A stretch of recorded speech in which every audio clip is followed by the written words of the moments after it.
Hey, it's Ryan Seacrest. Life comes at you fast, which is why it's important to find some time to relax. A little you time. Enter Chumba Casino. With no download required, you can jump on anytime, anywhere for the chance to redeem some serious prizes. So treat yourself with Chumba Casino and play over 100 online casino-style games, all for free. Go to ChumbaCasino.com to collect your free welcome bonus. Sponsored by Chumba Casino. No purchase necessary. VGW Group. Void where prohibited by law. 21 plus. Terms and conditions apply.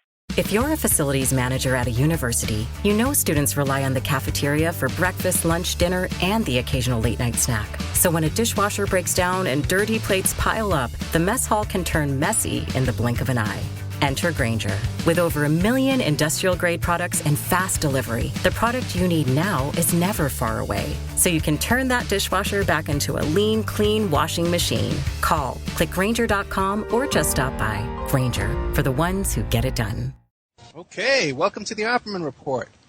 Every Friday night, 5 p.m. Pacific Standard Time, we're on freedomslips.com, Revolution Radio, and,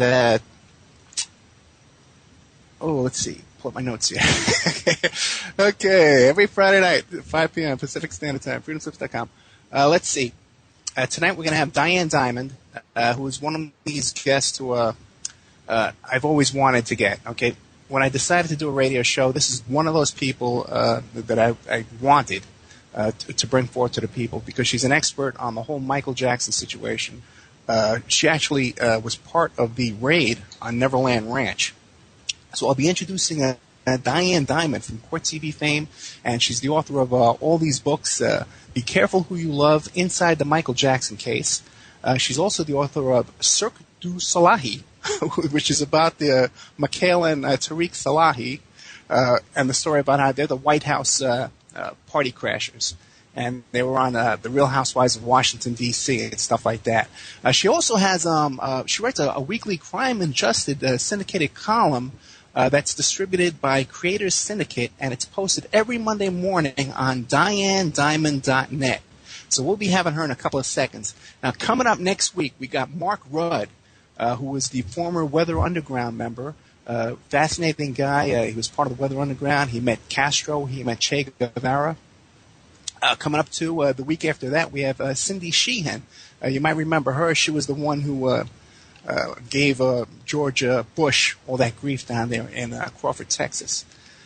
Okay, keep an eye out for me. Monday morning, I'm going to be on John B. Wells' Caravans at Midnight. We're recording Monday morning, but we're going to be on his show that evening. I think he's going to be playing it. Everyone heard me on Coast to Coast, and I got a lot of really good response for that. So I'm going to be on coming up on John B. Wells' Caravans at Midnight. Diane, are you there? I am here. How are you, Ed? Pretty good. I'm a little frazzled. I don't know. I'm a little nervous. I don't know. What's happening there in your studio? I'm a little starstruck, to tell you the truth, man. Okay.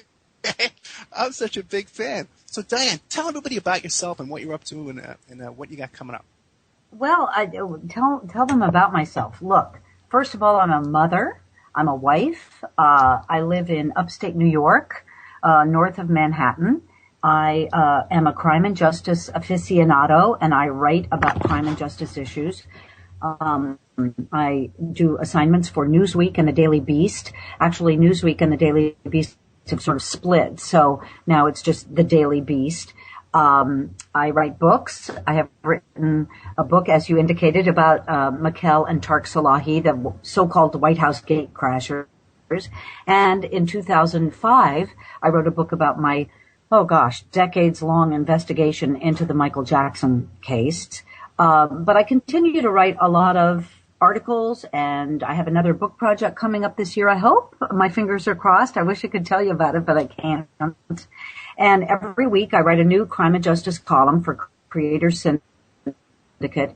It's in newspapers across the country, but then on Monday morning I get to put it on my own website. And I try to, Ed, I try to take a look at the whole world of crime and justice and make it relatable to the people who are sitting at home listening to a program like this, or, worrying about, I'm going to let my kid drive next year. Are they going to get involved in a carjacking, or are they going to get involved in drugs? What's the lingo I need to use? what's going to happen if they ever get involved in the crime and justice system. I try to interest people in the system in this country because I really think it comes as a huge surprise when all of a sudden a family member gets arrested and nobody knows what to do. Do you need a lawyer? Do you not need a lawyer? Should you, keep your mouth shut? Should you talk? So I cover a wide range of issues in my weekly column, and I love to get feedback. So if anybody wants to send me a message, you can send it through DianeDimond.com. There's a little click on my website. What about that thing you're working on now, Talk Center America?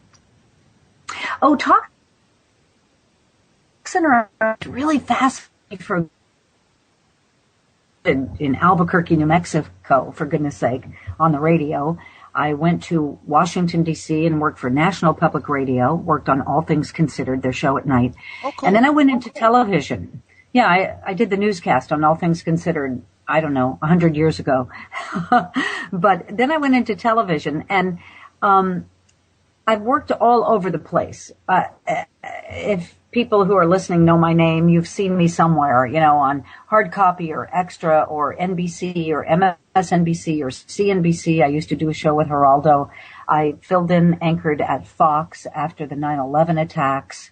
They sent all their anchors over to Afghanistan and they needed somebody to sit in the studios. So I did it for a few months. So I have always enjoyed being a freelance person so I could keep my autonomy and do what I really wanted to do. But Talk Center America is a new invention by a dear friend of mine who happens to be a neighbor. He has invented a way for people. This is like call-in radio. I'm talking to you, call-in radio. Yeah. But this is call-in television. And it is an entirely different animal where last night, for example, we had a show all about crime and justice. And people could call in and ask me questions, or I had some experts on. They could ask the experts questions, but they were on television with me by coming in, calling in via Skype. It's a new invention. We're still beta testing it right now. But if you want to know more information for people listening, it's www.talkcenteramerica.com. And I'm really excited about it. Yeah, there's a link up on my blog, the Opperman Report, and you can click on there. And there's even a couple little test videos you can watch on there. There's clips and stuff from Diane's shows. Ed, what I like to say that we're beta testing this idea of a way to bring America together. You look at so much television, hear so much radio, and everybody's screaming at each other and yelling and hollering over, and you can't even understand what they're saying. Talk Center America is a place for people to come together to talk about what's going on in the world. It's sort of like America's water cooler. After the Boston bombing, for example, we had a lot of people call in and just lament the state of safety in America. Can you go outside and can you really feel safe? And so I look at it as a place where we can all get face to face. You just call in via Skype. You look at me, I look at you, everybody calling in looks at you, they look at me, and we have like a real conversation about what's going on in America. I think it's a whole new genre in TV. Yeah, and people that are true crime fans, they're really dedicated people. They follow these trials. In some cases, they know the trials better than the lawyers involved. Like on the old and a lot of times they ask better questions, Ed. Oh, absolutely. Absolutely. Like I remember the old Court TV chat room, years ago. Like everyone knows every little detail of the case, and even in that Danielle Van Dam case, the prosecutors took notes from the chat room about the length of Danielle Van Dam's hair, and they used that in the prosecution. But I want to ask you something. Sure. Now, because you've been around, I keep saying you've been around a long time. You've been around a long time. I've been a fan for a long time. I've been around a long time, Ed. It's okay. I know. It feels bad to say that. But now, you were a big Court TV host and commentator and correspondent. But what do you think nowadays, because I'm a little disturbed, I'll tell you the truth, about what I see on HON, where it seems to be like the lynching channel. And it's so pro-prosecution. Have you noticed that? Well, let me say this about that. Do you hear the carefulness in my voice? Yeah. I used to fill in for Nancy Grace when she and I were buddies from Court TV, and when she went to HLN and needed a day off or wanted to go Dancing with the Stars, or I used to fill in for Nancy. And then I realized that there is a television executive desire for anchors like me or Nancy or Jane Velez Mitchell or whoever it happens to be these larger-than-life characters. Your nostrils have to flare, and you have to scream and yell, and you have to take a position, and you have to be kind of obnoxious, and that's just not me.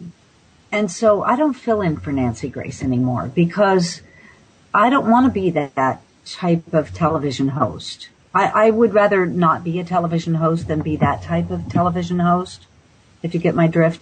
I hear you. I just want to, you're a private investigator. You're a guy who deals in facts. I'm an investigative reporter. I deal in facts. I will give my opinion in my weekly column about things, but I don't want to cram my opinion down people's throats. I want to say fact, fact, fact, fact. Now you decide. And frankly, in television, cable television land these days, the executives just don't think that that's an important enough thing to showcase. So I'm okay with that. That's fine. I'll go away and do other things, but I don't watch HLN very much anymore. And I lament that fact because Nancy is my friend, and Jane Velez Mitchell and I, gosh, we used to work at WCBS together here in New York way back in the 80s. Can you believe that? So, they're my friends, but I just am not really interested in that act.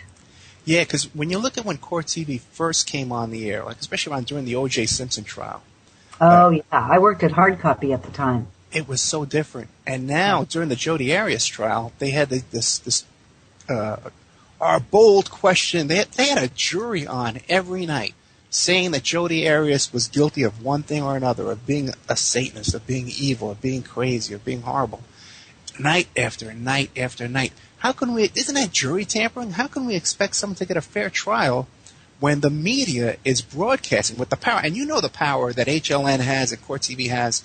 When they show up in town, around a courthouse, they take over all the parking, they take over all the hotel rooms, all the restaurant reservations, they take over. Yeah, okay. Been there, done that. Yeah, no, I know. I don't think it's jury tampering, Ed, because the jury is either sequestered in some of these cases, or they're told you may not watch the media. Please don't go on the internet. Don't turn on your TV. Now, do some of the jurors do that at home? Sure they do. Yeah. I mean, I've had them admit that to me in the past, but I think it's not so much jury tampering as it is unethical journalism. Yeah. And I don't want to keep talking about Nancy Grace because she's a pal of mine, but I don't think Nancy would come out and say, I am a journalist. That's not what she is. She's a former prosecutor, and so she's going to give you the prosecutor's viewpoint of any case that she looks at. But do I think it does a disservice? Yeah, I think it does. I think it clouds people's vision and their interest in how does this thing called justice work. And they really should be more instructed to look at, hey, look what the prosecutor's doing. Look at what the defense person is doing. Now, did you see that ruling by the judge? The judge ruled that way because, and they need a more tutorial way of explaining what's happening rather than a biased, this person is guilty kind of view. Or the way they presented Jodi Arias. Look, obviously was guilty, but they she admitted she killed a guy. Yeah, right. But they presented her. I've seen like those memes on Facebook where they have her next to like Pol Pot and Charles Manson and Adolf Hitler. She killed one guy. Come on, she killed one guy. Hitler killed a lot more than that. Yeah, and I don't even think that guy, Travis, I don't even think he was that great a guy, okay? No one deserves to be killed, but the guy was a multi-level marketing guy, like a huckster, it doesn't deserve to be killed for sure. I'm not saying that. but let's not elevate this guy to sainthood and condemn her to the evilest person on the face of the earth. It was really disturbing. Yeah. Yeah. So much television today is who's the bad guy and how bad can we make them? And let's, they're down, so let's kick them. It's not really very instructive about the way the justice system works. And when I worked at Court TV, for example, we were sort of all about saying things like, now watch what the defense attorney does here. And then afterward explaining it, why he did what he did or why she did what she, the questioning that she asked. And really in informing people about the way the court system works. And that's gone completely out the window, which is, you were talking about my Talk Center America show that we did last night on crime and justice. I think with the demise of Court TV and with HLN really sort of abrogating its, not responsibility, but its past habit of covering live trials, there's a real place for crime buffs to go, and it doesn't exist right now. So I'm trying to create a place for them to go, is what I'm trying to do with Talk Center America. Well, it's definitely going to take off because my show is devoted a lot to true crime. And everyone keeps talking about how unique it is and it's a fresh air and all this kind of stuff. But one thing about HLN, again, I don't want to harp on them, but... Oh, they're the only game in town right now, really. During Casey Anthony, they would... And everyone was so surprised that they got a not guilty verdict. I was predicting a not guilty verdict all along in that trial. But they would play over and over and over the prosecution side. When they do their little repeat parts, they're only playing the prosecution. So people are only seeing the prosecution side of the trial, and everyone just dismisses the defense case. Well, if you're interested in something, you start watching at the very beginning, and that's when the prosecution puts on its case. The prosecution gets to go first. And so that's why everybody concentrates on them in the beginning. I was in that courtroom. I was covering that for Newsweek and the Daily Beast at the time and tweeting live out from the balcony of the courthouse. And, it was a fascinating trial. I went to jury selection, and it was a fascinating trial. And I agree with you, Ed. She was overcharged. Oh, yeah. You don't go for the death penalty when you can't even say how this poor pile of bones in the wood died. Nobody knew how Kaylee died or who put her there. Death don't matter then. Yeah, there was no cause of death. There was nothing. So why and I put the onus, frankly, on the state attorney general in Florida. Why in the world would you decide to go for the death penalty? Go for first-degree murder, or go for child endangerment, or go for something that you could get her on. Because what happened in the end? She went free. Well, in a case like that, don't you think it's because she gets the nickname Tot Mom, and it's repeated 1,000 times every night on TV, and that influences the district attorney on how to charge? I don't know that the Tot Mom, I don't know that moniker did anything, but I think that the massive amount of media attention from Tot Mom, Nancy Grace came up with that, to then she took it to ABC, Good Morning America every day, and then it went nationwide, and it became a cause celeb in America. I think it was the media attention that made somebody in the state of Florida get their back up and say, we're going to prosecute her to the max. Yeah, well, great. How did that work out for you? Not very well. You should defer, in my opinion. Those prosecutors were pretty damn good. I was sitting in that courtroom. I was watching them. But it was the charge that they charged her with that gave the jury the wiggle room to say, we just don't know. We're just not sure. So I would think the powers that be in these states, i.e. the attorney generals, should leave it to the local district attorneys. What do you think you got? What do you think you can convict on? Go with that. So we got about 8 minutes till the break. Time's going so fast already. What are your... Oh, you've got lots more time. I know. I got you for 2 hours. See, the audience should know how I got to beg these guests to come on for 2 hours with me, man. If they only knew, It is Ryan Seacrest here. There was a recent social media trend which consisted of flying on a plane with no music, no movies, no entertainment. But a better trend would be going to ChumbaCasino.com. It's like having a mini social casino in your pocket. Chumba Casino has over 100 online casino-style games, all absolutely free. It's the most fun you can have online and on a plane. So grab your free welcome bonus now at ChumbaCasino.com. Sponsored by Chumba Casino. No purchase necessary. VGW Group. Void where prohibited by law. 21 plus. Terms and conditions apply. But now, what were your, like, I don't want to say your favorite cases, but give me an overview of your favorite cases, I guess you want to say.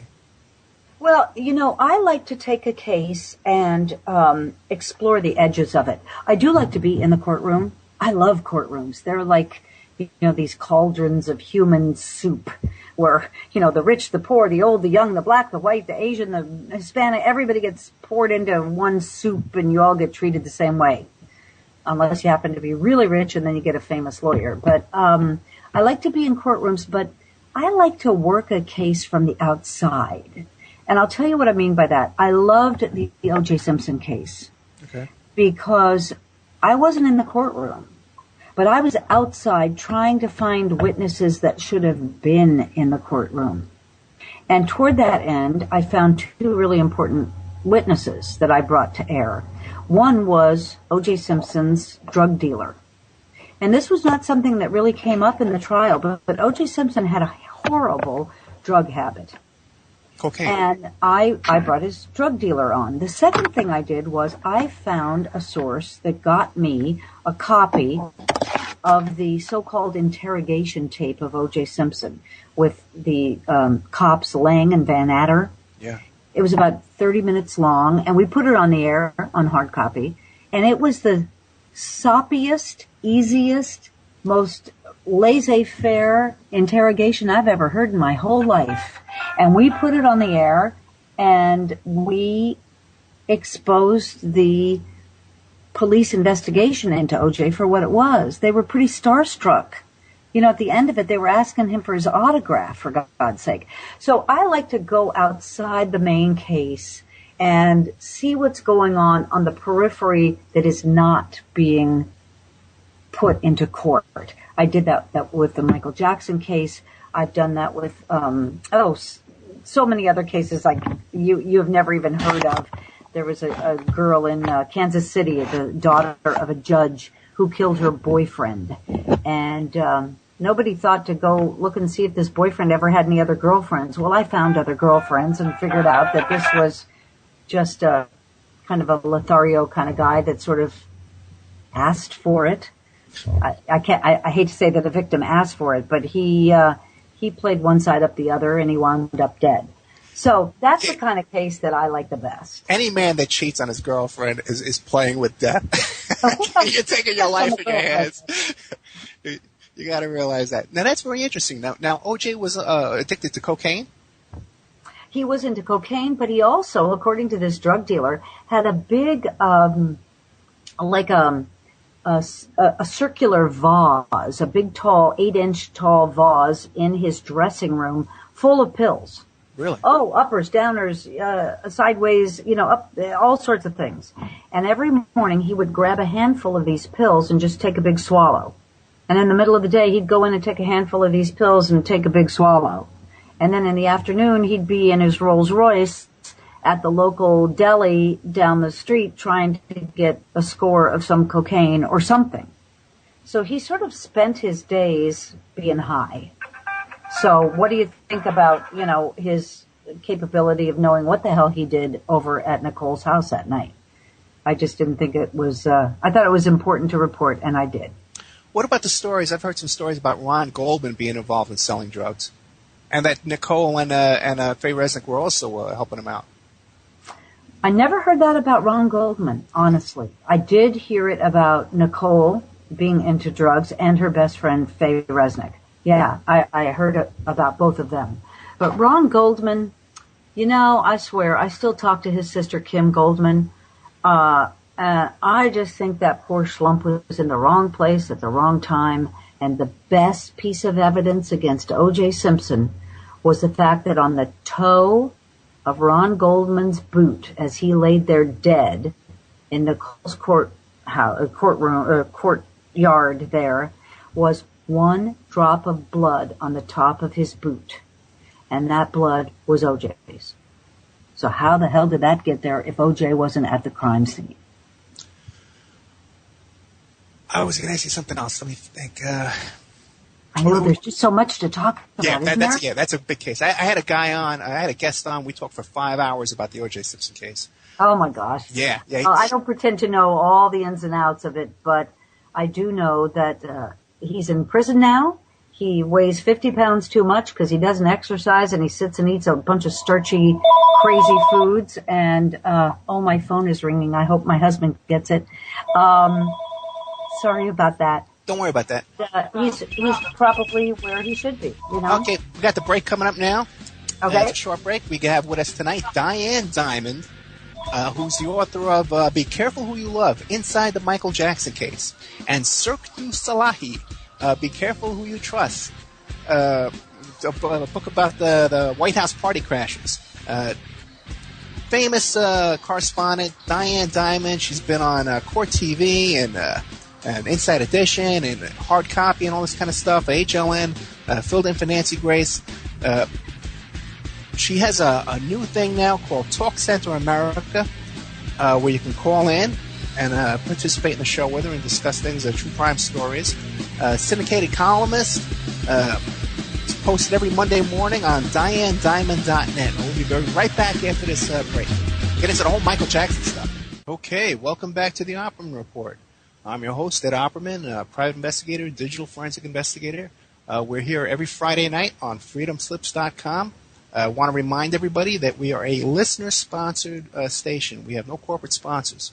So if you like what you're hearing and you want us to keep being able to get guests like Diane Dimond from Court TV and HLN and DianeDimond.net, what you need to do is you need to visit freedomslips.com and click on the donate button to keep the station on the air. Also, too, we had a problem with our YouTube channel.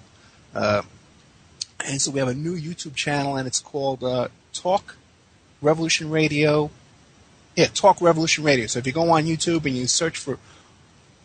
Yeah, if you go on Revolution Radio, you go on YouTube, you search for Talk Revolution Radio, you'll get the station's YouTube channel. You got to subscribe to that because we lost all the subscribers. But also, too, you can find this show on my YouTube channel, which is the Opperman Report on YouTube. And subscribe to that, too, because we've got a lot of good shows coming on. So, Diane Dimond, we're back. Ed,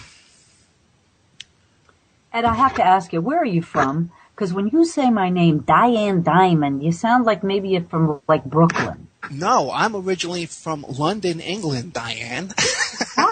Well, you certainly don't sound like that, Ed. No, I lost my accent when I left jolly old England.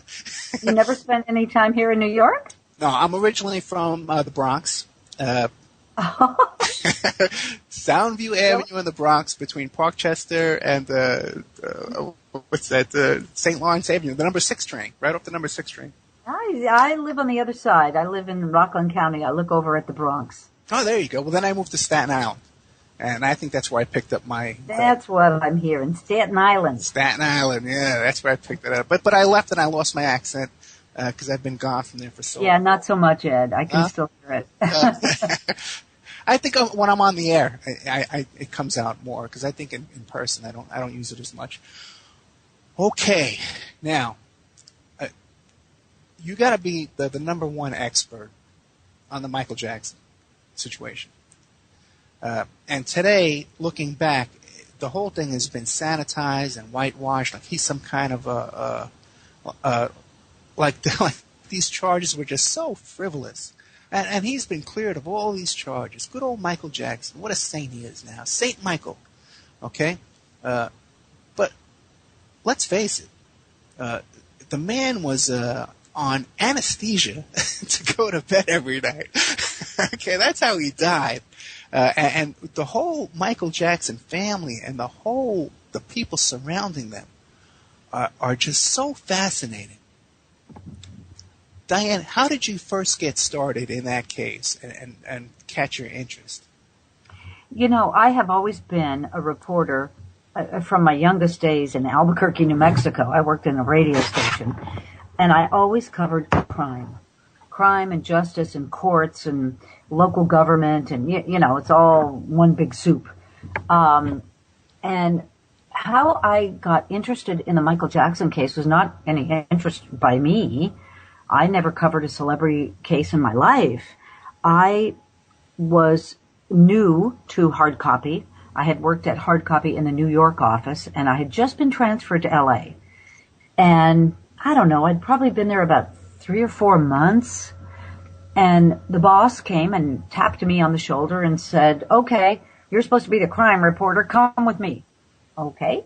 So I went into her office, and she said, we have a tip from the local TV station, NBC station in Hollywood, that there are cops at Michael Jackson's door at Neverland Ranch and at his condo in Beverly Hills.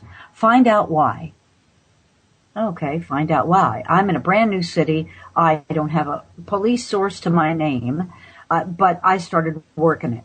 And lo and behold, because of a great producer named Steve Duran, who still is around there in Hollywood, we got a cold call in because the local station started reporting the cops are at Michael Jackson's house and taking boxes of evidence out, and we don't know why they're there or what they're looking for.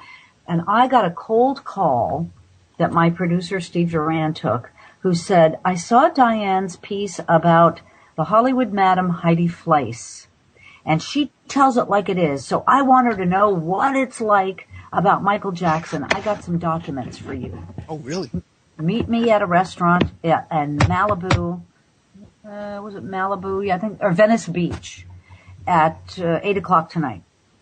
So we went, and there was a source, and I got handed a bunch of documents, and they were handed to me with the express statement that you cannot let this get covered up again this time.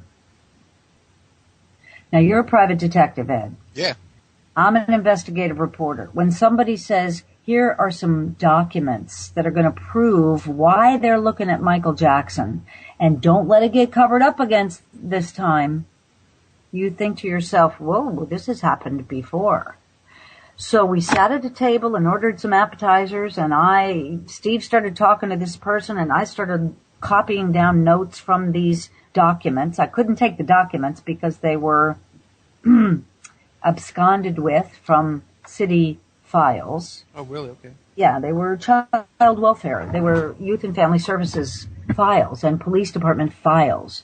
And it was the whole story of how this kid was claiming Michael Jackson had dated him and wooed him and taken him around the world and seduced him and sexually abused him. And his mother knew and his father knew. And it was the whole story.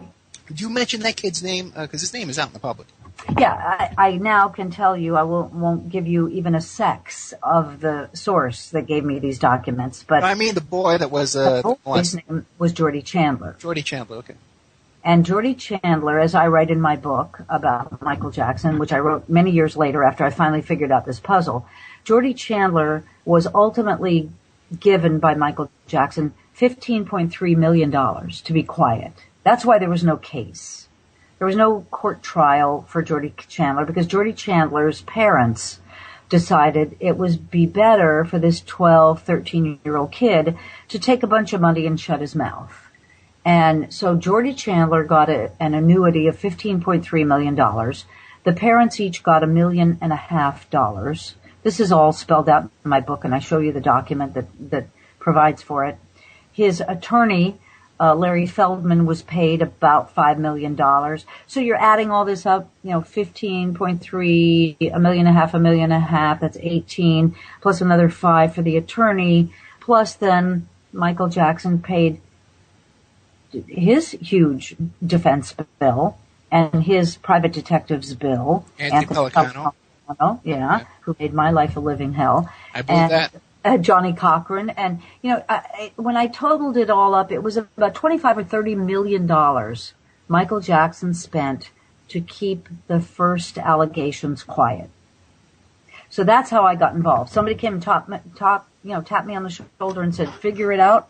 And I figured it out. Okay, I got to tell you a story real quick, because now you and I have not discussed this topic before. No. Okay. No. Okay. It's like I'm going to saw you in half, like a magic act. Okay. We've never discussed this before. But now you said this source said to you he doesn't want it to be covered up again. Okay. Right. Let me tell you a story. Back around 1990, I was working in New York. I had a beeper and cellular phone company in New York City in the Staten Island Mall. I had an employee that worked for me, and his dad worked for Michael Jackson on one of their tours. It was the tour that was promoted by Al Sharpton and Michael Frances, the mafia guy who testified against his own father. Yeah. Okay, and we were talking about this. And this is way before Geordie Chandler ever hit the news. Okay, no, there was no accusations in public at all about Michael Jackson being a child molester. And this father who worked for the tour, that he was a driver for the tour, said to me, he says, "Oh, no, that guy Michael Jackson, he's no good, man. They caught him with little boys." I said, "What?" What year was this? What year was this, Ed? It was around 1990. It had to be like 1990 or 1991. It was Chandler came out in 93, correct? Yeah, August 23rd, 1993. It was way before that. No one was talking about this. But he said that during that tour, he worked for the Michael Jackson tour, and they caught Michael Jackson red-handed with a little boy, and it was covered up, and they all covered it up. Everybody in charge of that tour covered it up. You know what? Yeah. Shame on them. Shame on them. I went to them. I said, "Listen, let's go. Let's go to the media. Let's do this." And they said, "Ed, no way. These people are so dangerous, and you know firsthand how dangerous they are." Diane. Okay, Pelicano was a serious guy. Hello, it is Ryan, and I was on a flight the other day playing one of my favorite social spin slot games on ChumbaCasino.com. I looked over at the person sitting next to me, and you know what they were doing? They were also playing Chumba Casino. Everybody's loving having fun with it. Chumba Casino is home to hundreds of casino-style games that you can play for free anytime, anywhere. So sign up now at ChumbaCasino.com to claim your free welcome bonus. That's ChumbaCasino.com and live the Chumba life. Sponsored by Chumba Casino. No purchase necessary. VGW Group. Void where prohibited by law. 21 plus. Terms and conditions apply. When they arrested him, he had C4 explosives and hand grenades in his safe in his office there. Plus, he was wiretapping everybody in town. Okay, including me. Yeah. I believe it. I believe it. So you know these. Well, I don't think back in 1990 Jackson even knew about Pelicano. But I'll tell you, if you grab my book, Ed, or if I can find one around my house, I'll send you one. But I started to really dig deep on this and drill in, and I found that even when Michael Jackson was living with his family at Havenhurst in Encino, California, this estate called Havenhurst, the gardener next door, his little boy suddenly had a problem, and then that gardener was given a big fat check and moved back to Mexico and had such a common Hispanic name that there was no way I could have traced him. But this was one of the checks that LaToya came out later and said, "Oh yeah, I saw checks with, lots of zeros at the end given to people just for the express reason for them to be quiet about my brother's habits." Yeah, that's when she was with Jack Gordon, right? Before 1990, Now, what do you think? What was the story with her relationship with Jack Gordon? Well, they were married. The quick story is her father said, all right, you keep bugging me, LaToya, you want a career, I'll hire somebody to manage your career because, frankly, I don't think you're ever going to go anywhere. And he hired Jack Gordon. Oh, my God. Jack Gordon and LaToya wound up getting married. And I've had conversations with Jack Gordon before he passed away, and he sent me a manuscript that he was working on at one point about being in the Jackson family and being Jewish and them being so anti-Semitic and how difficult it was. But I think he really loved LaToya. I don't know about her, but I think he genuinely did love LaToya, and they were married. That was her first husband. But the guy, the whole story about him with the massage parlors and all his partners turning up dead, and then didn't he go to prison for bombing Harry Reid? Well, his whole side of that is that Harry Reid is completely crooked, and this, ladies and gentlemen, is the Senate Majority Leader in the United States Congress. So that's a whole nother story, Ed. Now, so you're tapping deep into my psyche and off of Jackson, but yeah. Okay. Yeah, I got kicked off the internet. Hi there. Yeah, Diane, you're back, right? Yeah, I'm back here. Sorry about that. No, that was me. That was my internet. I think I'm on live, okay? If Ann could give me a note here saying we're back on live. But why don't you keep going about the strange characters around the Jackson family? Well, you know, over the years since 1993, I have come across so many bizarre Jackson hangers-on, and it includes members of the Jackson family. They're just kind of, they invite controversy, they invite publicity, even if it's bad. They figure if their name is in the news, that's a good thing, even if it's for a bad reason.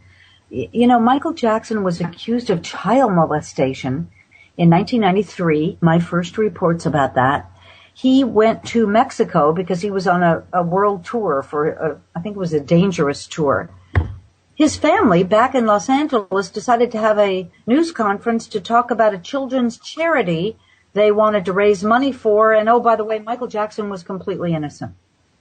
It was just weird and strange, and it just became, de rigueur for that family. Okay, well, while we're getting into that, now, don't two of the brothers, there's a woman that has children with two of the Michael Jackson brothers? Yeah. That would be Randy. Randy married a woman named Alejandra, and they had some kids, 2 kids, I think. And then Jermaine, who, the cock of the walk of the Jackson family, Jermaine, decides he likes Alejandra, and he has some children with her, 3 boys, I think, if I'm remembering right, and then they get married. So now there's this natural schism between Randy and Jermaine. And when Michael got in trouble, now we flash forward to 2003, there's yet another young boy charged. I'm standing outside of Neverland. There's no other reporters around, but there are 70 cop cars coming into Neverland to raid the place. Who does Michael Jackson call on? He doesn't call on his big brother Jermaine to come and help him. He calls on Randy. And Jermaine, from all my sources, tell me, went kind of nuts. No, he wanted to be there to help Michael get through this crisis. But Randy was already there, and Randy stayed by Michael's side for almost the whole time. For the whole time. Okay, are they enablers? Yes, of course they are, and they have been from the very beginning. All of my sources within that Havenhurst house, within Neverland, in the music industry, and other service organizations that serviced Michael Jackson. I'm talking, limousines and wardrobe and, all these people. They all said that the entire family knew what Michael Jackson was, that he kept young boys, that they were aghast at it. They couldn't believe it, but they would never publicly say anything against Michael because why? Michael was the bank. Right. Michael had the wallet. None of them had any decent careers to support themselves, except Janet did. And LaToya, I must say, she always saved her money. Maybe when Jack Gordon died, he left her with some money, or I don't know. But the girls were okay. It was the brothers and the father that always had their hand out to Michael Jackson. And that's why once he moved to Neverland, he closed the gate at the front door 1 mile away from his front door and instructed the guards, never let my brothers or my father into this property. And so he had a mile buffer from the gate to his home. But then inside the home, describe what he had in his bedroom, how many kind of buffers and warning things he had from his bedroom. Well, the whole house was opulent. We've seen pictures of it now inside, before he bought it and after he bought it, fully furnished. And he added all these crazy marble statues and, gewgaws around, lots of books. But when you went in the front door, you took a right. And then you took a left down to the main long hallway to the master bedroom suite, which was 2 stories tall. And that long hall to the bedroom had an alarmed warning system. And you didn't know that you were tripping an alarm as you walked down that long hall, but inside the master bedroom chamber, that's where the alarm went off. And I was told by many people who worked at Neverland, security and domestic people, that was always armed, and Michael Jackson always knew when somebody was coming toward his bedroom door, and it was set because he often had a young boy in residence with him. He didn't want anybody walking in on them. Oh, boy. Can you describe the conditions in Jordie Chandler's home about the period of time that Michael Jackson lived in Jordie Chandler's home? Mm-hmm. You know, that's such a compelling time, Ed. You pick a good time. This is pre-media storm. So this is 1992, 1993, and young Jordie Chandler lives with his divorced mother, June, and his stepsister, and his stepfather. But he goes to see his father a lot. And his father, who's now deceased, had a room for Jordie. And he hears that Michael Jackson is now his son's best friend. And the father, according to a diary that the father kept that I got my hands on and I write about in my book, the father said, I felt so alienated from my son. So I asked Michael Jackson, come on over to my house. And Jackson did. And Jackson sort of moved in to Dr. Evan Chandler's home. He was a dentist. And he lived in a little room with Jordie Chandler. There were bunk beds, upper and lower. And Dr. Chandler wrote in this diary that I got my hands on, and I quote in the book, that he would peek in at night when they were asleep, and Michael was in the same bed, the lower bunk, as his young son, who's now, 10, 11 years old. Right. And they're spooning. Oh, my God. Okay, we're going to have to take a break there, okay, because we've got a break coming up. Okay, no. This is that long break I was telling you about. We are on with Diane Dimond, okay, from Court TV fame, from Hard Copy, she has her own web broadcast she's working on now called Talk Center America. She's the author of Be Careful Who You Love, The Inside the Michael Jackson Case. I don't think there's a person on the face of this earth that has more information, more detailed investigative information about this Michael Jackson case, which is horrific and should be on the front page. Everyone, when you hear the name Michael Jackson, this is the story you should hear. We'll be right back after this. Okay, welcome back to the Opperman Report. I'm your host, private investigator Ed Opperman. I'm the author of the book called How to Succeed as a Private Investigator, which you can find on Amazon.com. We're here tonight with Diane Dimond from Court TV fame and from Hard Copy and HLN and all that kind of stuff. And she wrote the book called Be Careful Who You Love, Inside the Michael Jackson Case. And as we left, she was describing how Michael Jackson would be living in his bedroom with this little 11-year-old boy, I believe, and they were in a bunk bed together spooning. Are you there, Diane? Yeah, I am. You're talking about Jordie Chandler. Yeah. The year is 1992, 93, and his father is watching this relationship happen and getting more and more concerned. But when he talks with Michael Jackson, the next day or the next week, Jackson stays at his house, sort of moves in for more than a month. He's told that, I have pure thoughts about your son. I want to help you write screenplays. I want to help you, any way I can. I love your family. I want to be part of your family. So, in retrospect, Ed, the bottom line is Michael Jackson was found not guilty of being a pedophile in court. But I will tell you that long before I ever did the Michael Jackson story, I did several other stories about child molesters, and I've done many since then. And I know one thing. Child molesters, pedophiles, are the most charming, crafty, personable criminals you will ever encounter. And never forget one point. A pedophile has to seduce the parents before they can ever get to the child.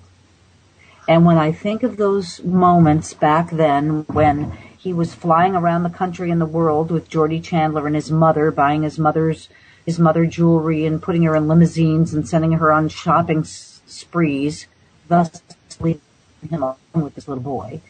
And when he was, talking to Geordie Chandler's father and plying him with all this praise about his screenplays and whatnot, it sure sounds and felt like a seduction of the parents to get to the child.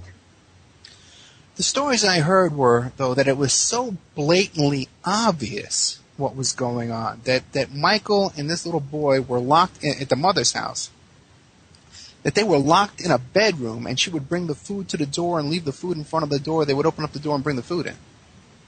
Well, I'm going to play the devil's advocate here, and I know Michael Jackson fans love to hate me, and they'd like me dead and all of that, but let's turn the tables and say you are June Chandler, and your little boy who has been left without his father because you've divorced and you've remarried somebody else who's not really that interested in your kid, suddenly finds a superstar best friend.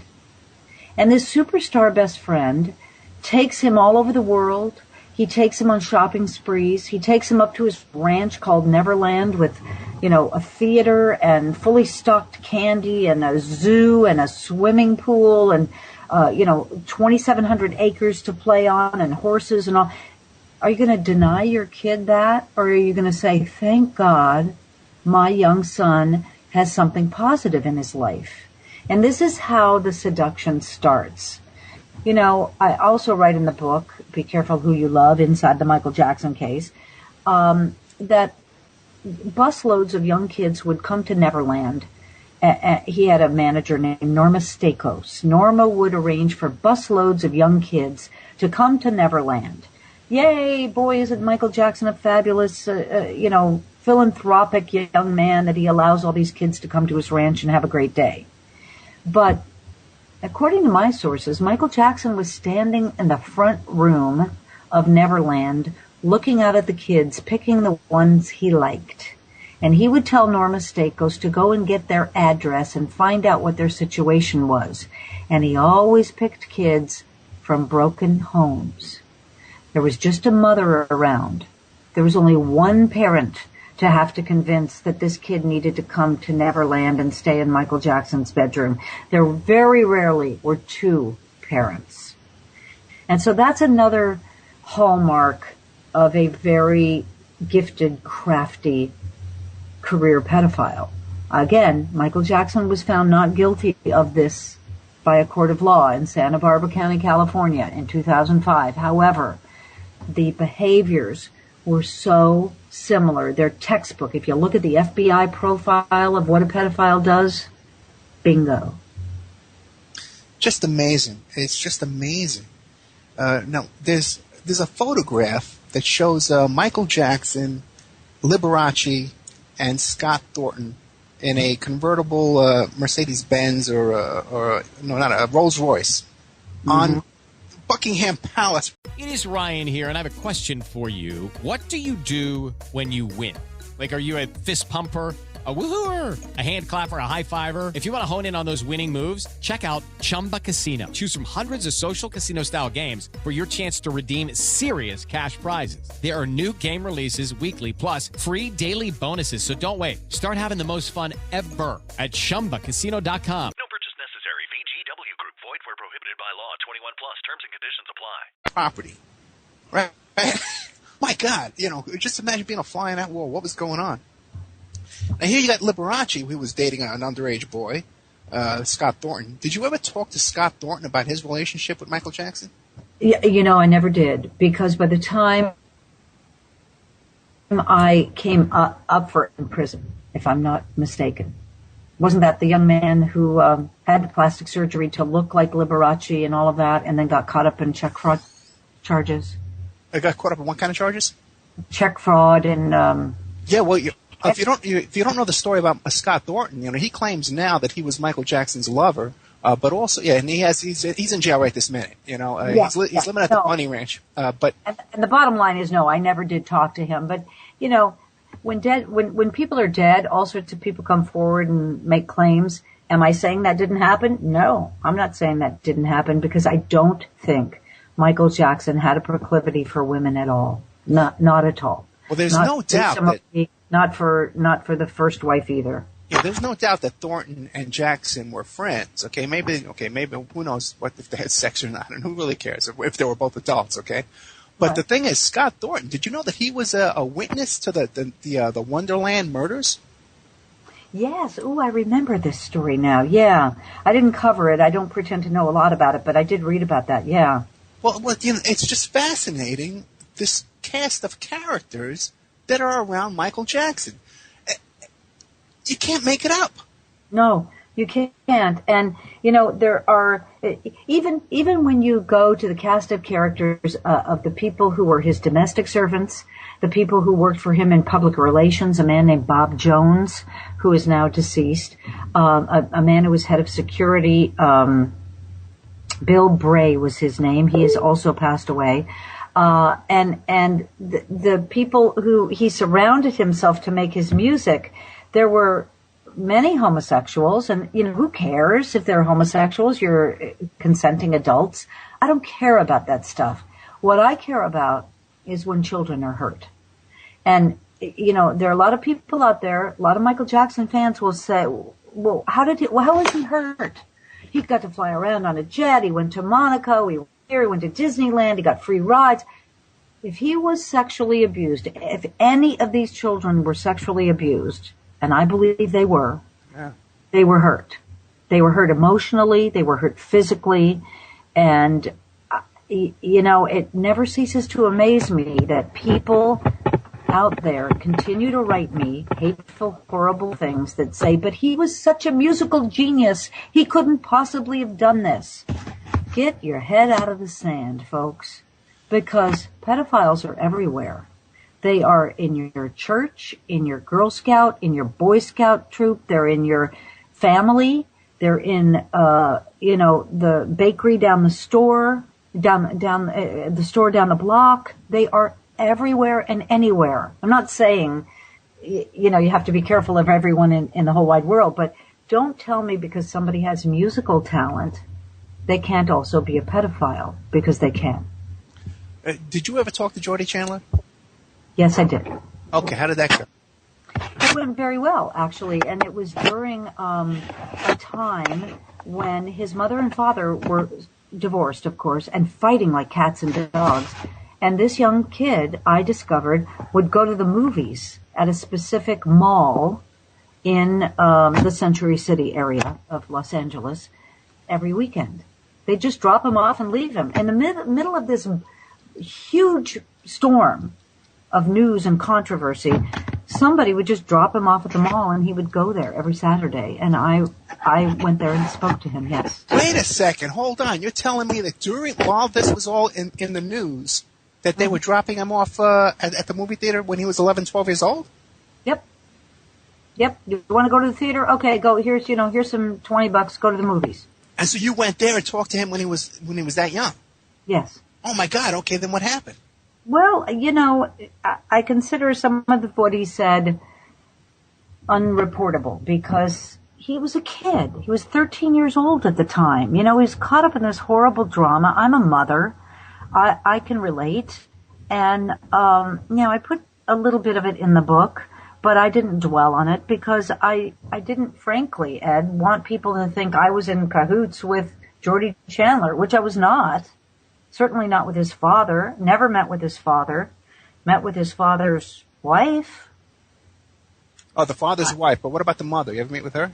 I never met with her, but I did see her at the trial in 2005. And at that point, she and Jordie Chandler, gosh, it had been 11 years. He refused to come and testify at that trial on behalf of the second public the second boy who went public, Gavin Arvizo. Yeah. But his mother came, and she revealed at that time that she hadn't talked to her son in 11 years. Well, I can't blame him. I can't blame him. Have you ever visited the website? It's an old website. It's taken down now, called All That Glitters. Oh, that sounds familiar, yeah. It had the transcripts of the conversations with Pelicano negotiating with the mother and the father and stuff. Oh, yes. Uh-huh. So you read all of that. I did. Have you ever talked to Pelicano?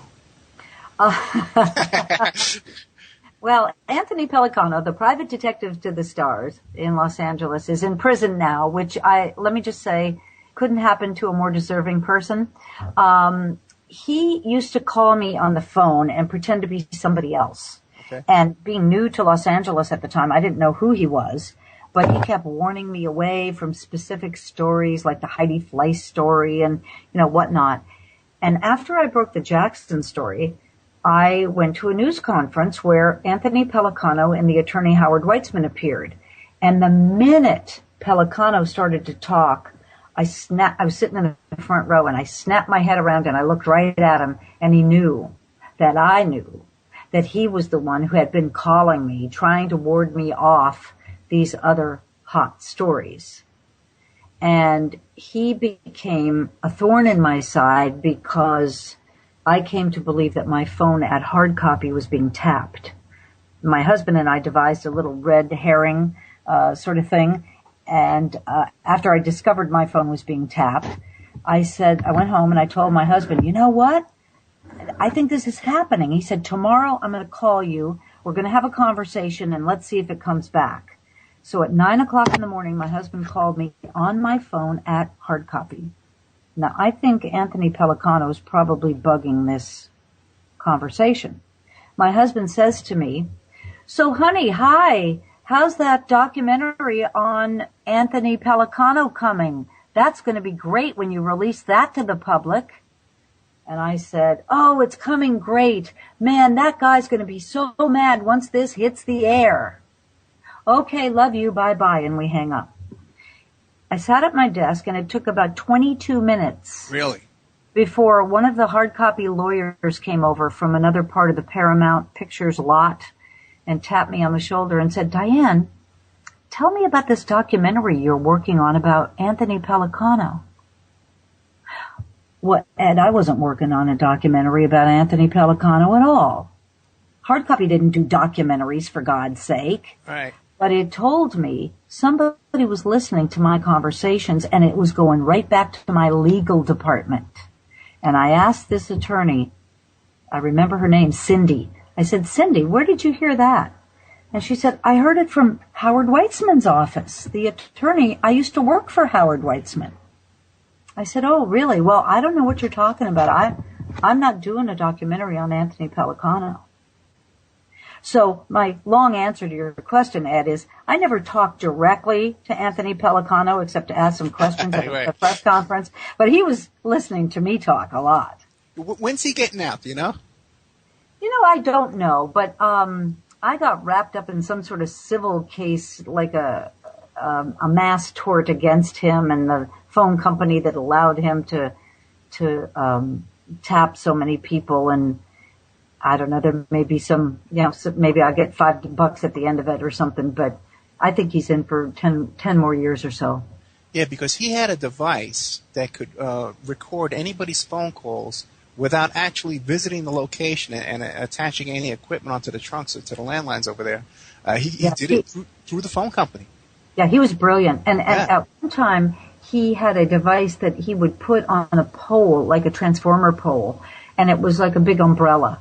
Not even that big, but like an umbrella that would point toward your house. And I had another private detective friend out of L.A. who found one at the end of my street once, pointed at my house. Well, Brad Pitt also lived in my neighborhood, so I was never quite sure who was being tapped. But anyway, the umbrella got taken down. So, look, Anthony Pelicano was really, really, really good at what he did. But what he did was illegal. Oh, yeah. And he would insert himself into cases. Like, he wouldn't wait to be hired. No. Yeah, he would do the surveillance first, get the information, and then contact the lawyers and walk in with all this information. Just fascinating. He would go to Elizabeth Taylor and say, Liz, listen, the National Enquirer is going to do a story about you and that you were drunk and so-and-so. Do you want to hire me? Just put me on for a week or so and I'll get that story quashed. When in fact there was no story in the works at all. But that's the way he played, and he made a lot of money, and he made a lot of enemies, but he had a lot of very powerful people that hired him over and over and over again because he delivered. Oh, yeah. You know, those were the days of Hollywood. Oh, boy. Okay, now, all right.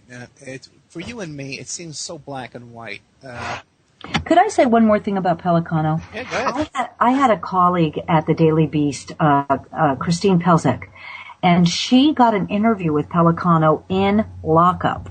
I think he, at this point, was in a prison in Arizona. And she asked him about a lot of different cases and very briefly touched on Michael Jackson. And he said something to her, I wish I had the quote in front of me, but it was something like, I'm the father of 8 children. And once I started working for Michael Jackson, after the allegations of child molestation broke, after I started working for Michael Jackson, I realized the truth, and I couldn't work for him anymore. Now, Anthony Pelicano never explained himself, but he said something to the effect of what he did was worse than the allegations against him, and I can never work for a man like that, being the father of 8. Oh, so you're saying that he knows something that's even worse than ever became public. Or more definitive. Yeah, more definitive, I think, is what he meant. But, boy, I wish he would he put me on his visitors list. I'd be there in a second to try to figure out what it was. But yeah. Part of me, Ed, I'd like to get the whole Michael Jackson case behind me. 1993 to 2005 when I finally wrote the book. And still, here we are, 2014, you're still asking me questions about Michael Jackson.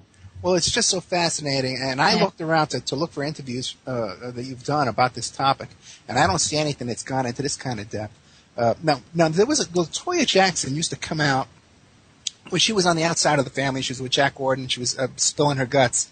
She said that when Michael Jackson would come home, when he was doing The Wiz in New York City on Broadway, and he would come home from Studio 54, and they were living in an apartment together in Manhattan, that he would bring home soiled baby diapers. Well, now that's one I haven't even heard.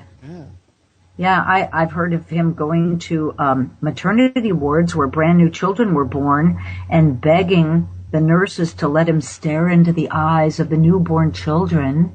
You're kidding? No. I heard from detectives who went into Neverland that he there was a cache of little boys' underwear kept as, souvenirs almost. This was before Michael Jackson had any children of his own. But I never heard the soiled diapers one. That's interesting.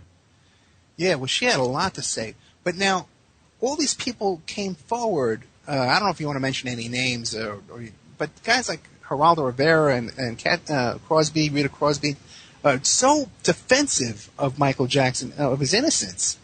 What was behind that?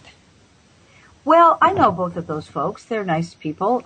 Rita, and I've worked with Rita at Fox for a little bit, and Geraldo and I used to do a show together on MSNBC. CNBC. Look, I'm trying to be generous here. They ply a very different journalistic trade than I do. They both have been to Neverland. They both have been wined and dined, so to speak, and given the grand tour, taken under their wing by the Jackson family. I tend to work differently. I stay away from both sides in any case I'm doing. Yes, I went and talked with Jordy Chandler, but I didn't spend any huge amount of time with him. I tried to get to Michael Jackson. He would not ever talk to me, ever. I tried to get with his executives. They wouldn't talk to me. So I go around the periphery of a subject so that I'm not tainted by the subject, and not all correspondents do that. Well, Geraldo used to party with Michael Jackson at Studio 54 back in around those days. They were old friends. And Geraldo has me on his radio show here in ABC in New York, and his Fox TV show, and he'll say, Diane, I just don't get it because I used to be at Neverland when he was fixing peas and carrots for the kids, and he seemed like a regular dad. And, I just want to look at him and say, Geraldo, you can be a regular dad and still be a child molester. You can be a regular dad and be a drug addict to the point where you don't know what you're doing when you're surrounded by little kids in a bed. You know, the honest answer, Ed, is at the end of Michael Jackson's life, the last many years of his life, I'm saying, I don't know, the last 5 or 6 years of his life, he was so high and so stoned and so anorexic and so consumed in cosmetic surgeries and drinking Coke out of, rum and Coke out of Coke cans, that I don't think he had a real grasp on reality at all. Could he stand in the kitchen and make peas and carrots for his kids? Yeah. But did that mean he was lucid in all other aspects of his life? I'm not willing to grant that. And there are some reporters that do, and I'm just not one. Yeah, he really did deteriorate there not even toward the end. It seemed like his drug problems went on for a long, long time. He wrote a song about Demerol. Yeah, and I feel such pity for this man. Nobody ever asked me this question. I'm glad you bring it up, because it's like, you're the bitch who brought down Michael Jackson. Well, no, I'm the bitch who just revealed a bunch of facts. But I do, as a human being, feel great pity for this person. As I write in my book, I think he was a victim of child molestation. Okay, let's get into that when we get back. Okay. Oh my God, we have Diane Dimond, who is a hero of mine. I got to tell you, this woman is a hero of mine. No, because Diane, listen, I know what you went up against. I know what some of these people are capable of doing. I know the cesspool that you were fighting up against there. But Diane Dimond, DianeDimond.net is her website. She's got all kind of stuff going on. Got a bunch of books. What about Michael Jackson? What about the Salahis? Certain Salahi. Ryan Seacrest here. When you have a busy schedule, it's important to maximize your downtime. One of the best ways to do that is by going to ChumbaCasino.com. Chumba Casino has all your favorite social casino games like spin slots, bingo, and solitaire that you can play for free for a chance to redeem some serious prizes. So hop on to ChumbaCasino.com now and live the Chumba life. Sponsored by Chumba Casino. No purchase necessary. VGW Group. Void where prohibited by law. 21 plus. Terms and conditions apply. Okay, welcome back to the Opperman Report. I'm your host, private investigator Ed Opperman. We're on freedomslips.com on Studio A every Friday night, 5 p.m. Pacific Standard Time. You can catch us live. If you want to support the station, because remember, we're a listener-sponsored station, so if you want to support us, you got to go to freedomslips.com and click on the donate button. By the way, there's a whole new promotion they have going on where if you want to get copies of all my shows on a CD, you send the station $30 and you tell them about it, and they'll make one big CD of all the shows we've ever had with all my crazy guests, the people we've had, like we've had Cheryl McCullum and Steph Watts and Vito Colucci and all the true crime people. We just had last week, we had a really good show with Jim Fetzer and Oli Demigard, where they're interviewing this woman who has first-hand knowledge of some JFK shooters and stuff like that. And, of course, Mayor Jim Rothstein, the ex-NYPD detective who was the investigator on the Son of Sam case. So you got all that stuff. We got Mark Rudd coming up, Weather Underground. Cynthia McKinney, who's a former congresswoman. She's be coming on in a couple of weeks. And Cindy Sheehan, who was the anti-war protester who moved in next door to George Bush to give him hell. Not enough hell as far as I'm concerned, but quite a bit of hell. So Diane Dimond, DianeDimond.net. She got this new project, Talk Center America, where she's doing like a talk show over Skype where people can call in and Skype with her. But she's also, she has a weekly column. Diane, can you tell us about the column that you post every week on DianeDimond.net? Sure. First of all, it's distributed by Creators Syndicate to newspapers across the country every weekend. And so it runs, nationwide on the weekend. And then every Monday morning I get ownership back, so I get to post it on my website. And it's either DianeDimond.com or .net. Either one works. I bought both of those domains. It's funny. Can I just say parenthetically, Vito Carlucci and Steph Watts, these are friends of mine. Oh, my God. Yeah. I had no idea they'd been on before me. I couldn't get you. Well, hey, you just ask Steph. I went and did something with Steph recently for a show on Discovery ID. But anyway, back to my column. For anyone out there who has a newspaper who wants to run my column, just call Creator Syndicate. They'll hook you up. But I try to make people, Ed, think outside the box. You know, we've been doing the same things in our criminal justice system for about, 30, 40, 50, 60 years. And they don't always work. You know, the 3 strikes or you're outlaw. And so now we got all these people in prison for, smoking marijuana 3 times, and they're in for 152 years or something. And our prisons are overcrowded. And hey, maybe we ought to take a breath and stop and think about a better way to do this. So I talk about issues like that. I talk about child molestation issues. I go cover cases like the Jerry Sandusky case. I was there in that courtroom for the whole event. I was covering the John Edwards case, the political corruption case. Sure. Yeah. Now, my God, weren't there a lot of people who worked at that school who should be in jail right next to Sandusky? Well, we're talking about Michael Jackson earlier. There were people who come out and say, oh, yeah, we knew all about that. Well, really? Yeah, what is that? Why didn't you go to the police? Why didn't you say something? Why didn't people at Penn State go up to Jerry Sandusky and say, we know what you're doing and knock it off? Or pick up the phone and call 911. I don't know. Well, he lost his gym privileges. He wasn't allowed to be on campus at certain times. Everyone knew what this guy was doing. Right. And so you know what he did, Ed? He took the boys home. Right.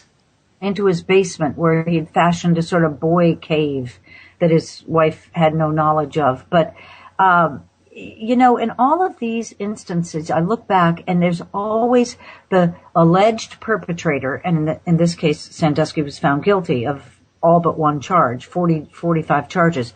They're authority figures, or they're celebrities, or they're people of power that others just don't feel that they can go up against. If I go to the cops and turn in Jerry Sandusky or Michael Jackson or, Joe Blow, the pastor down the street, they're not going to believe me over them, so they don't even bother. And it's a bad habit, but it happens all the time. I hope it's going to stop happening because, we've revealed this phenomenon now of refusing to go to the police because we think they won't believe us. I think the police are starting to understand more and follow up more. So, anyway, that's one of the topics I wrote about when I was covering Sandusky. But I also cover just esoteric things. Like one of my recent columns was about learning the smells of chemical weapons. I mean, did you know that the chemical weapon lewisite smells like geraniums? I wouldn't know what a geranium smelled like. Oh, come on. I'm telling you, I would not. Oh, see, that's crazy. Yeah. There's a guy who's invented a pack of playing cards with a permanent smell on them and then information for first responders. If you go to the scene of a crime or an emergency and you smell camphor or geraniums or garlic or the really strong odor of almonds, you might very well be up against a chemical weapon. And so that it behooves all of us to memorize these 8 major smells because terrorism could happen again any time. So I write about that. I write about the Boston bomber. Everybody thinks he's going to get the death penalty. I'm going to bet you $5 he never gets the death penalty. So there's a column on that there. And let me ask you some questions about the Boston bomber. There's a lot of strange stuff with that case. About how these FBI agents had interviewed these 2 brothers, and then later on they fell out of a helicopter? Oh, that one, I had never heard that one. Ed, where do you get this stuff? I got a memory, Diane, I have a memory that I can't forget anything. Okay? I hear the weirdest little facts, and I can't forget it. But I also can't forget, like, someone insulted me when I was in 4th grade. I remember it. I remember every little thing. I have a dear friend. I have a dear friend who's a retired Secret Service agent, and he's from Staten Island, and he says my name the same way as you do. Diane. Oh, Diane. I can't forget anything. I had heard that the FBI had gone and questioned the older brother because he had been in the Middle East and what they thought was a terrorist training camp. And the Soviets warned us about him, and the FBI went and talked to him, and then that was it. They just let it drop. But Diane, don't you think that that once this bombing did happen, these two FBI agents who had visited these boys and interviewed them because of a Russian tip would have said, hey, gee whiz, you know what? There's these two guys right around the corner from when that bomb went off that were suspected terrorists. And, you know, when I went to their house, they had all these crock pots. They were baking chili everywhere in the house. You're like, don't you think, you know, there's something would have struck their memory and said, hey, you know, let's take a look at this? Well, I never heard about the crock pot and the chili thing. That part I made a joke. No, I'm teasing you. But look, I think that they had gone to talk to the older brother 4 or 5 years earlier, and they just sort of like, okay, case closed. And I'm sure, look, how many suspected terrorists are out there, and how many FBI law enforcement people do we have? They can't possibly keep track of every possibility. And so, you know, I don't want to fault law enforcement, because I think they dispatched these two pretty darn quick, killing one in a shootout in the street, and then of course his brother ran over him and killed him. Thank you, Mr. Sarnev, for killing your brother for us. But, you know, I try not to second guess cops is what I'm saying. I think that the majority of them are hardworking, good detectives. They try their best. They often remember cold case information. Hey, wait, I've got a serial killer who is doing this now. I had a case like this 12 years ago. And they remember. This case, they didn't. So I'm not going to condemn the whole police department or the whole FBI on it, but it just, it boggles the mind, doesn't it? Well, yeah, you're a lot more forgiving than I am. I'll tell you that. I guess you. Yeah. And hey, listen, everyone makes mistakes. I got no problem with that, but just seems to be a lot of fishiness going on, and being involved in a lot of stuff. I've seen a lot of fishiness. So I just wonder what really went on in that whole story. Now, can I ask you, what kind of cases do you take mostly as a private investigator? Well, lately what I'm doing is a lot of cell phone forensics. But I've been involved in stuff since the 80s, the Pizza Connection trial and the commission trial. I was involved in a lot of stuff we're helping with the audio out of my friend's office there in Brooklyn. All kinds of stuff. I do cell phone forensics and computer forensics, but also infidelity cases and stuff like that. Criminal defense. I had a murder trial once. We did a cell phone in a murder case. So pretty much I'm out there. And I investigated Sarah Palin and Todd Palin up in Alaska there. I was involved in a congressional investigation into the Secret Service.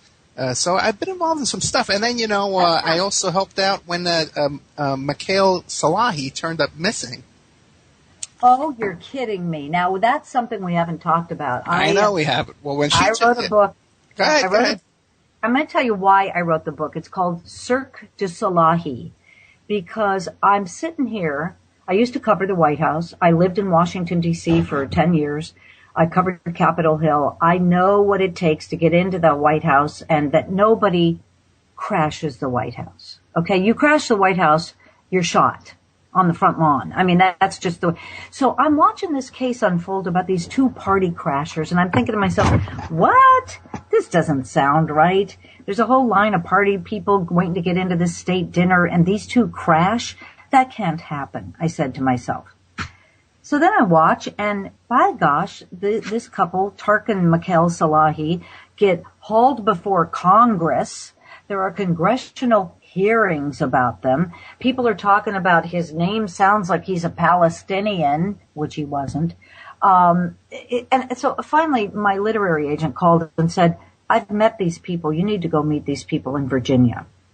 So I went to their vineyard property with them in Virginia, and I sort of lived there with them for a couple of weeks. And I realized these two, they can't put 25 cents together, let alone come up with a big plot to sneak into the White House. And I begin to unravel how this became a story. And I just said, okay, I got to write a book about this. And the bottom line, Ed, is this couple, it was very, into the society of Washington, D.C. and Virginia and all of that, rural Virginia where their winery was. And there are two columnists from the Washington Post with a .com column called Reliable Sources. And they just hated the Salahis. Anything they did and everything they did, they hated them. And they wrote terrible articles about them all the time. And to be honest, Tarek Salahi was a shyster. He would charm the pants off anybody and steal your money. The wife went along with it because she was the wife. I'm not sure she knew what the heck was going on. But anyway, so I decoded how this story became a story and how it broke over a Thanksgiving holiday when there was no other news happening, and it just got glommed onto and it went worldwide. And then I began to figure out who these two people are and how reality television, right? If you remember, they were on the Real Housewives of D.C., which was stupid because they lived in Virginia anyway, how they had been molded and guided and cajoled by reality television. And here's the bottom line. This says it all. They did this Housewives of D.C. for Bravo Television. Bravo had cameras with the Salahis the night they went into the White House for the state dinner. They held on to that video for 8 months while the Salahis got dragged up to Capitol Hill saying, we didn't crash, we were on a list, we were on a secondary list, that somebody owed us a favor because we had donated all this wine. We didn't crash. Please believe us. And Bravo knew it was true because they had the video of them being waved in by a Secret Service agent with a clipboard. But they held it for 8 months so they could promote it and promote it and promote it and promote it for the day that they revealed that footage on television. It was just shameful, I think, what they did to the Salahis. Fast forward, she finally left Tarek, and I knew that she was going to leave Tarek because she and I talked all the time. And she went to her one true love, Neil Schon, who is the lead guitarist of Journey, and my husband and I got invited to their wedding December 15th in San Francisco. They got married in a grand style, and they are living happily ever after. Yeah, very cool. Yeah, she turned up missing one day. Yeah, but she left Tarek. She ran away from him to go with Neil. Yeah. Tarek calls the FBI and says, oh my God, she's been kidnapped.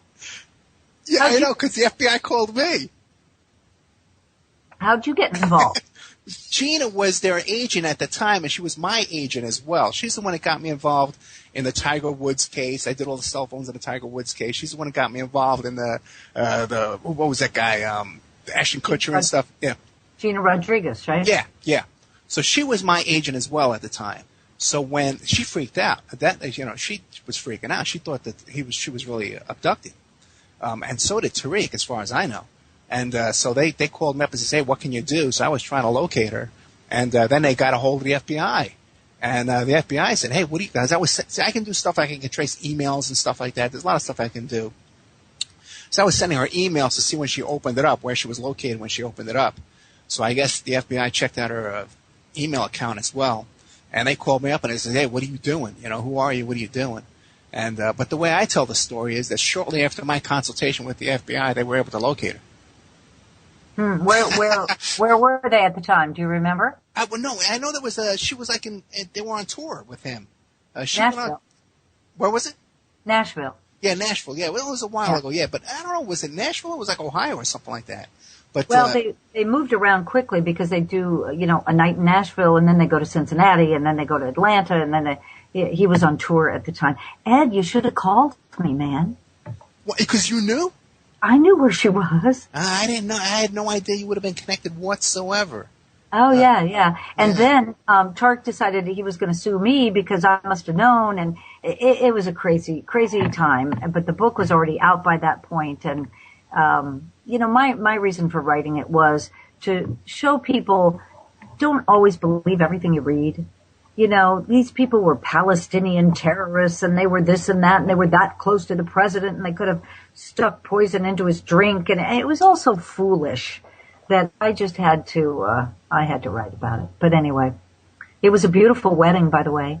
Yeah, I could imagine. Yeah, I spoke to Neil as well later on. He had a different situation we had to talk about. Very, very interesting, the whole situation. It's such a small world, Did that have to do with his ex-wife? Yeah, he was being stalked. Oh, no, I know what you're talking about. You're talking about a guy named Jeffrey Rutledge, and we can talk about him now because he's dead. He was a terrible stalker, and he stalked me for a long, long time, and stalked Mikkel for a long, long time, and then began to stalk Neil. Yeah. He was found dead in his little sleazy Chinatown apartment in Los Angeles with his computer on still in front of him and his body almost mummified and his arm stuck out to the side and his hand in a box of donuts. Oh, my God. You're kidding me. No, I'm not kidding. What was he stalking you about? Oh, he had a thing about that he was an investigative reporter. And how dare I think I was an investigative reporter? And I engaged him a little bit, and I said, really, what have you written? I'd like to read it. Well, he wrote one thing like in 1989 in Playboy magazine about OJ or something. It was bizarre. I don't know. He was a poor sick man, I think, is really what it was. But that's over now. That chapter is closed. Yeah, it really is really nerve-wracking, really. Some of these people that are out there and how they build, yeah. What you do, Ed, is very important, and it's never going to go away in this digital age. If you have an expertise in forensics and cell phones and email and digital traffic patterns, you are going to be in high demand if you're not already. You know, I was actually, believe it or not, I think I was hired by the Jackson family because later on, both Brad Miller, I never met him, I've never spoken to him, and Mark Garagos, I've never met him and never spoken to him. Both Michael Jackson defense team members recommend it. They recommend work to me. They refer clients to me. And I don't know how they would know what I'm capable of doing, but I heard one time one of the Jackson brothers was on Larry King Live, and he was talking about how he hired somebody to trace an email. And I got to think that someone, I looked it up, he wasn't in my records, but that he hired, used an agent to hire me to trace an email for him. Brad Miller was a PI, right? He still is. Yeah, is a PI. I think he testified at the trial, or he was around. I remember that name. Yeah. He was Michael Jackson's PI for Mark Garagos, and very interesting because he had an office that was right next door to one of the psychiatrists who was involved with that boy, the second boy who made the lawsuit. Right, Gavin Arvizo. Right. Hey, did you talk to them, that family? I do. In fact, now that you bring it up, I will tell you, it's not a secret, but before I went to Mikkel Salahi's wedding in December 15th, on November 30th in Atlanta, Georgia, I went to Gavin Arvizo's wedding. Get out of here. And he has, he's turned into a fine young man, I must say. This is a kid who was, you know, his parents were planning his funeral at 10 years old because he had cancer and he was dying. And the doctor said, I forgot about that. You know, he's going to die, so you better, you know, get ready. And he survived that trial, and he survived, forgive me for saying, but a crazy mom. And he put himself through Emory University. He made the dean's list. He wanted to be a lawyer, and he has applied to all sorts of law schools, including Harvard and Stanford, and he does it all himself. He doesn't get any help. He doesn't get any loans. He hopes for scholarships, but they don't always come, and he still is on the dean's list in college and married a beautiful woman, a Baptist preacher's daughter. Really? And Gavin is an avid Catholic. So they had both a priest and her father, the Baptist minister, perform the ceremony. It was really pretty, very heartwarming. Well, we're down to the last couple of minutes. We got 3 minutes left. I really had 2 minutes left. And I'd love to ask you about what it was like to when you were on part of the raid into Neverland. But if there's something else you'd rather tell us about, something you want to finish up with. Well, you know, before we went to break, I was talking about Michael Jackson and personal, you know, I get into a zone like you do, I'm sure, when you're working. And you're going for facts, interviews, let me make my notes, you know, do your job. But besides all that, I'm a human being. And I am a mother of a child, and I have covered a lot of stories involving child molestation. And I have enormous respect for the talent of Michael Jackson and enormous pity for the childhood he went through. Now, the bad childhood doesn't excuse bad acts as an adult, But I'll tell you, if you read my book, I believe that he was in fact passed around as a kid by his father to help ensure the success of the Jackson Five. So not only did his extreme talent carry that family forward, but maybe more than that. I heard that story too, and it was told by one of the brothers. Well, the brothers could have stopped it. The mother could have stopped it. Nobody stopped it. And in my book, everybody's responsible for what happened to Michael Jackson. He didn't die with a needle in his arm out of nowhere. He died with a needle in his arm because he had a terrible, emotionally wrenching life. A rewarding life full of talent, but a very wrenching life. And I never, ever let that stray very far from my mind when I was reporting on him. Yeah, we're down to a couple of seconds. What do you think about the kids, though? Blanket and Prince. We gotta go. I think they'll be okay. That's the bottom. Okay. Diane Dimond, I can't thank you enough. Oh, hey, thanks for having me, Ed. I appreciate it. No, I'm going to beg you to come back. DianeDimond.com. All her books. I'm going to put a link to every book she's ever written on my blog, The Opperman Report. I can't thank you enough, Diane. You bet. My pleasure. I'll talk to you soon. All right. Hello, it is Ryan, and I was on a flight the other day playing one of my favorite social spin slot games on ChumbaCasino.com. I looked over at the person sitting next to me, and you know what they were doing? They were also playing Chumba Casino. Everybody's loving having fun with it. Chumba Casino is home to hundreds of casino-style games that you can play for free anytime, anywhere. So sign up now at ChumbaCasino.com to claim your free welcome bonus. That's ChumbaCasino.com and live the Chumba life. Sponsored by Chumba Casino. No purchase necessary. VGW Group. Void where prohibited by law. 21 plus. Terms and conditions apply. How to have fun anytime, anywhere. Step 1. Go to ChumbaCasino.com. ChumbaCasino.com. Got it. Step 2. Collect your welcome bonus. Come to Papa welcome bonus. Step 3. Play hundreds of casino-style games for free. That's a lot of games. All for free? Step 4. Unleash your excitement. Woohoo! Chumba Casino has been delivering thrills for over a decade. So claim your free welcome bonus now and live the Chumba life. Visit ChumbaCasino.com.